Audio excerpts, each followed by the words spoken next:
యానం బీచ్లో దిగిన తర్వాత ఒక దగ్గరికి వెళ్ళి అక్కడ కొంత టైం స్పెండ్ చేసి తిరిగి వెనక్కి వస్తున్నాము. ఇంకొక ప్లేస్కి వస్తున్నాము యానం బీచ్లోనే.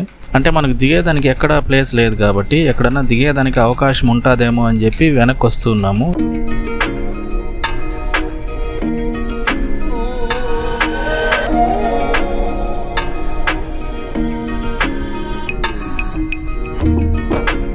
ఇక్కడ బోటింగ్స్ ఉన్నాయి చూడండి. ఇవన్నీ కూడా ఈరోజు అలాగే పెట్టేసినారు. చేపలు పట్టే బోట్స్ అనుకుంటాను ఇవి.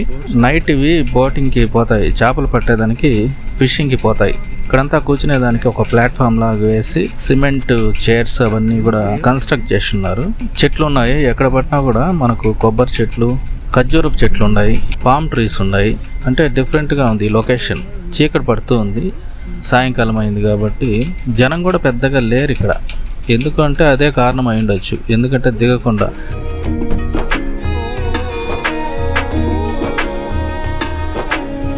ఇది చూడండి, బోటు మునిగిపోయింది. యాక్చువల్గా ఇది మునిగిపోయిన దాన్ని క్రేన్తోనో దేనితోనో తీసి పక్కన పెట్టారు, పాడుపడిపోయింది.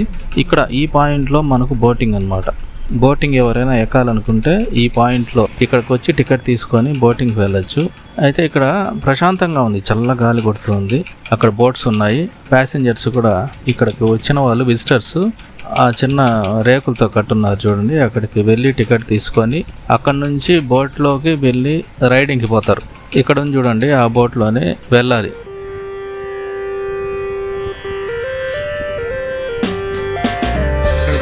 దిగకూడదు అంటున్నారు. ఇక్కడ టికెట్ ఉంది, టికెట్ తీసుకొని లోపలికి వెళ్ళాలా. 150 రూపీస్ టికెట్ ఛార్జ్ చేస్తూ ఉన్నారు. ఇక్కడ మోటార్ బోట్ ఒక రౌండ్ వేస్తారు.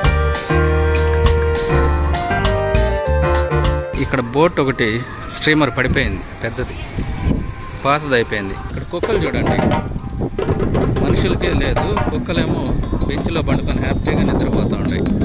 ఇక్కడ కుక్క, ఇక్కడ 2 కుక్కలు హ్యాపీగా నిద్రపోతూ ఉన్నాయి. మనుషులకు లేదు, మనుషులకి బెంచ్లో దగ్గరకు వచ్చినా కూడా లేయడంలే. గోదావరి గాలి అట్లుంటుంది. ఇక్కడ మనుషులు ఎవరు లేని దానివల్ల కుక్కలు పండుకోండాయి బెంచెస్లో. కుక్కలు పండుకొని ప్రశాంతంగా ఆ గాలిని ఆస్వాదిస్తూ ఉన్నాయి. ఇది ఒక స్ట్రీమర్. దీని లోపలికి వెళ్ళాలనుకున్నాను కానీ టైం లేదు. పాతది కాదు, యాక్చువల్గా మునిగిపోయింది. ఇది మునిగిపోయిన దాన్ని పైకి తీసుకొని వచ్చి పెట్టినట్టుగా ఉన్నారు, వాడినట్టుగా లేదు. ఈ కుక్కలు ఇంకా ఎంత మాట్లాడినా లేయడం లేదు. అందుకని నేను పోయి దాని దగ్గరికి మధ్యలో కూర్చోవాలని నా ప్రయత్నము. చూద్దాం ఎలా రియాక్ట్ అవుతాయో. ఒక ప్రయత్నం. అవి అలాగే ఉన్నాయి. దగ్గరికి వెళ్ళాను, దగ్గరికి వెళ్ళి దాని మధ్యలో కూర్చోవాలని నా ఐడియా. అవి నిద్రపోతూనే ఉన్నాయి. కూర్చుంటా, అవి డిస్టర్బ్ కావడం లేదు.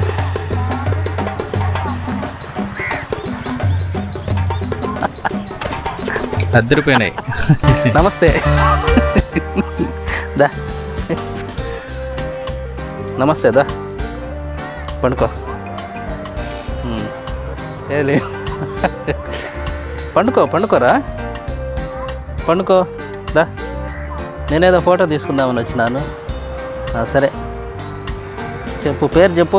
What is your name? What is your name? తెలుగా, ఇంగ్లీషా, హిందీనా?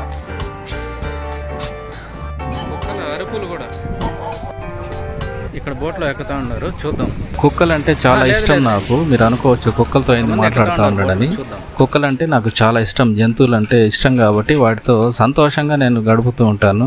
అంటే మీరు అపార్థం చేసుకోవద్దండి, ఎందుకంటే నాకు ఎక్కువ ఇష్టం జంతువులతో మాట్లాడి గడపాలంటే. ఇంకా ఇక్కడికి వచ్చేసిన తర్వాత బోటింగ్ పాయింట్ ఇది. మనం ఎక్కి వెళ్ళొచ్చు టికెట్ తీసుకొని.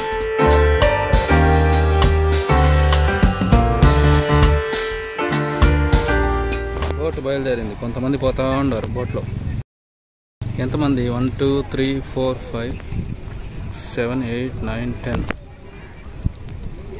5 మెంబర్స్ లేడీస్, 5 జెంట్స్, మొత్తం 10 మెంబర్స్. Boat driver 11 members. యాక్చువల్గా వద్దనుకున్నా ఇంతకుముందు. గోదావరి పాపికొండలకి వెళ్ళేటప్పుడు బోట్ మునిగిపోయింది. ఎందుకు సాహసం చేయడం ఇక్కడ అని చెప్పి. అదేనా? వాళ్ళు తీసుకోబోయే వాళ్ళు కూడా అన్ఇంట్రెస్టెడ్గా తీసుకోబోతున్నారు, చాలా ఫాస్ట్గా తీసుకోబోతారు. మామూలుగా అయితే ఇది మరీ స్లోగా పోతుంది, స్లోగా వెళ్తుంది.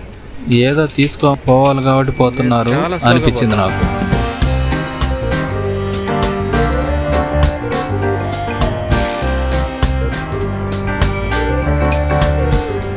చీకటి పడుతుంది. రోడ్డుకి అటుపక్క కూడా షాపింగ్ కాంప్లెక్స్ ఉన్నాయి, ఏదైనా తినాలంటే తినచ్చు.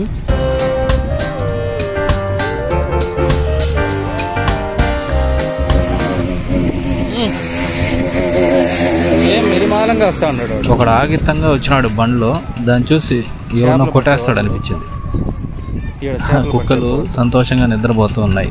ఈ లొకేషన్ చూడండి, చాలా బ్యూటిఫుల్గా ఉంది. సన్ సెట్ అయ్యే దానికి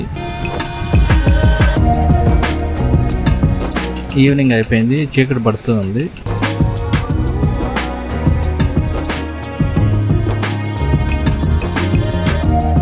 ఇది చేపలు పట్టే బోట్లు, ఇవి ఇంకా ఫిషింగ్ కోసం రెడీ అవుతున్నాయి.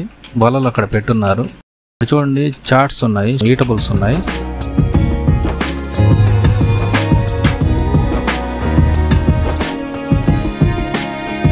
ఇక్కడ ఒక బోర్డు పెట్టున్నారు, హెచ్చరిక. బోర్డులో ఏముందంటే ప్రాణాపాయం ఉంది, జాగ్రత్తగా ఉండండి అని రాసి ఉన్నారు. ఇక్కడ పెద్ద ఏనుగులు ఉన్నాయి, స్టాచ్యూస్.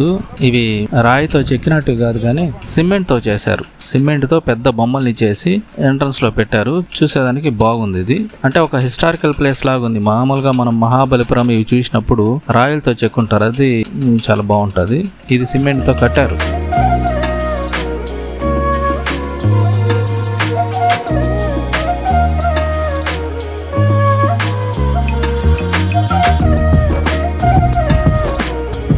ఇంకా కొద్దిగా ముందుకు వచ్చేస్తే మనకు ఇక్కడ మాత్రం దిగేదానికి మెట్లు ఉన్నాయి. మెట్లు దిగి వెళ్ళొచ్చు కానీ కిందకి వెళ్తే మునిగిపోయేటట్లుంది. అలలు వస్తూ ఉన్నాయి, వాటర్ కూడా బాగాలేదు. ఇక్కడ నాకు నచ్చలేదు. ఇక్కడ కూడా కట్లున్నాయి, ఎవరిని పోనీయకుండా పెట్టుండారు.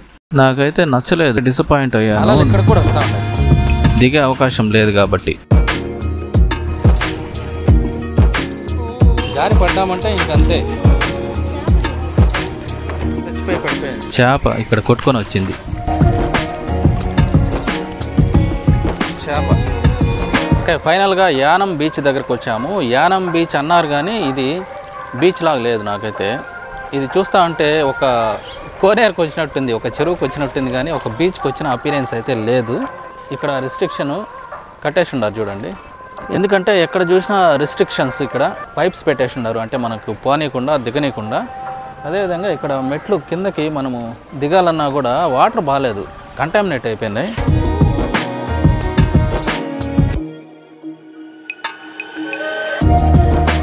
అంటే మనకు బీచ్ అంటే మామూలుగా ఎక్కడైనా చూస్తే ఓపెన్ బీచ్ ఉంటుంది, అంటే ఇసుక దాంట్లో డైరెక్ట్గా పోయి మనము బీచ్లో లోపలికి వెళ్ళిపోవచ్చు. కానీ ఇక్కడ లేదు, ఒక తొట్టిలో దిగినట్టు ఉన్నది. ఇక్కడ నాకు నచ్చలేదు. మనం పైనుండి చూసేదానికి చాలా బాగుంది, ఎక్సలెంట్గా ఉంది వ్యూ. కానీ మనం నీళ్ళల్లోకి దిగి ఎంజాయ్ చేయాలంటే మాత్రం అది ఎంజాయ్ చేయలేము, అది వేస్ట్. అందుకనే ఇక్కడ ఎక్కువ మంది లేరు. ఇక్కడ 2 బొమ్మలు ఉన్నాయి, పెద్ద ఏనుగులు ఉన్నాయి. అంటే కన్స్ట్రక్షన్ వైజ్ చూస్తే చాలా బాగుంది. టీ తాగేదానికి స్నాక్స్, బిస్కెట్స్ అన్నీ ఉన్నాయి, మసాలా పూరి అంతా కూడా. ఒక హిస్టారికల్ ప్లేస్ లాగా కనిపిస్తూ ఉంది ఇది. సాయంకాలము టైం ఎంత అంటే ఇప్పుడు సాయంకాలం 6:15 అయింది. అక్కడ చూడొచ్చు మూన్ మనకు కనిపిస్తుంది వెనక. వరుసగా బోట్స్ ఉన్నాయి, వెనక బోట్స్ ఉన్నాయి. అక్కడ చేపలు పట్టే బోట్లు అనుకుంటా ఉన్నాను. ఇవి నైట్ అయితే బోటింగ్లో వీళ్ళు చేపలు పడతారు. ఇక్కడ మనుషులు తిరిగేదానికేమో బోటింగ్ అక్కడ ఉంది. వాళ్ళు 150 రూపీస్ ఛార్జ్ చేస్తున్నారు పర్ హెడ్కి. 20 మెంబర్స్ టికెట్ తీసుకున్న తర్వాతే బోటు బయలుదేరుతూ ఉంది. చాలా చిన్నగా పోతా ఉంది బోటు, నాకు నచ్చలేదు.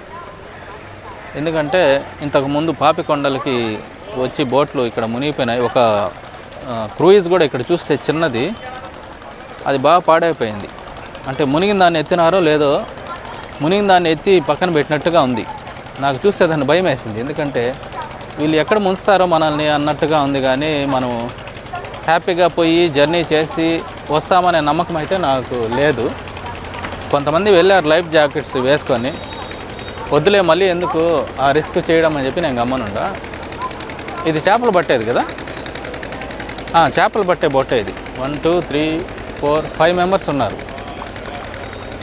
వీళ్ళు నైట్ చేపలకు పోతారు. అక్కడ కనిపిస్తుంది కదా, ఇదంతా కూడా టెంకాయ చెట్లు, మొత్తము టెంకాయ తోపు. ఇది కొన్ని కిలోమీటర్స్ ఆఫ్ ఏకర్స్లో టెంకాయ తోపు ఉంది. అక్కడ ఈ పక్క కూడా టెంకాయ తోపు ఉంది, ఆ పక్క ఈ పక్క. జస్ట్ వచ్చేదానికి మాత్రము ఒక వేలాగుంది. ఇక్కడ మనకు నీళ్ళు వచ్చేదానికి, సముద్రంలో నుండి నీళ్ళు ఇట్లా వచ్చేదానికి వేలా కనిపిస్తుంది. అంటే గోదావరి ఇటు సైడ్ ఉంది, ఇటు సైడ్ నుండి గోదావరి వాటర్ అంతా వచ్చి ఇటుపక్క సీషోర్లో కలిసిపోతుంది. కాబట్టి ఇది ఒక వాగులాగా ఉంటుంది. వ్యూ మాత్రం చాలా బాగుంది, చూసి అయితే ఎంజాయ్ చేయొచ్చు. కానీ దిగేదానికి స్కోప్ లేదు మనకు. ఇక్కడ కాలు కడుక్కోవాల్సిందే. మనం దిగి ఈత కొట్టాలన్నా లేకపోతే మునగాలన్నా కూడా వీలు కాదు. వాటర్ కూడా బాగా కంటామినేట్ అయిపోయింది.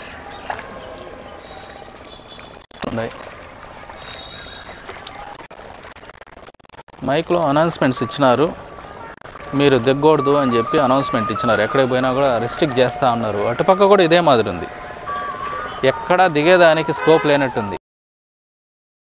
యానం బీచ్ అంటే ఇట్లా ఉంటుంది అనుకోలేదు నేను. మామూలుగా ఒక రిలాక్స్ అవ్వచ్చు, ఇసుకలో కూడా కూర్చొని చల్ల గాలి అయితే వస్తూ ఉంది. కూర్చునే దానికి ఎక్కడికి పోయినా కూడా మనము ఇక్కడంతా కట్టేసి ఉండారు.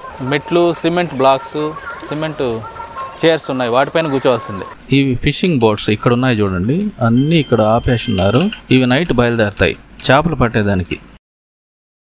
మీరు ఎప్పుడైనా యానం బీచ్కి వచ్చినట్లయితే కామెంట్ చేయండి. ఇది అమలాపురంలో ఉంది. అమలాపురం నుండి ఒక half an hour journey. Amalapuram నుండి 30 కిలోమీటర్స్ ఉంది. ఇది హాఫ్ అన్ అవర్ జర్నీ. ఎవరైనా వచ్చుంటే కామెంట్ చేయండి. చీకటి పడుతూ ఉంది. ఇంకా ఇక్కడ నుంచి మనము మళ్ళీ అమలాపురానికి వెళ్ళిపోవాలి. నైట్ స్టే అక్కడ కాబట్టి గెస్ట్ హౌస్లో ఉంటాము. ఇది ఈరోజు వ్లాగ్. మీకు నచ్చినట్లయితే లైక్ చేయండి. మళ్ళీ ఇంకొక వ్లాగ్తో మిమ్మల్ని కలుసుకుంటాం. Thanks for watching. Stay tuned.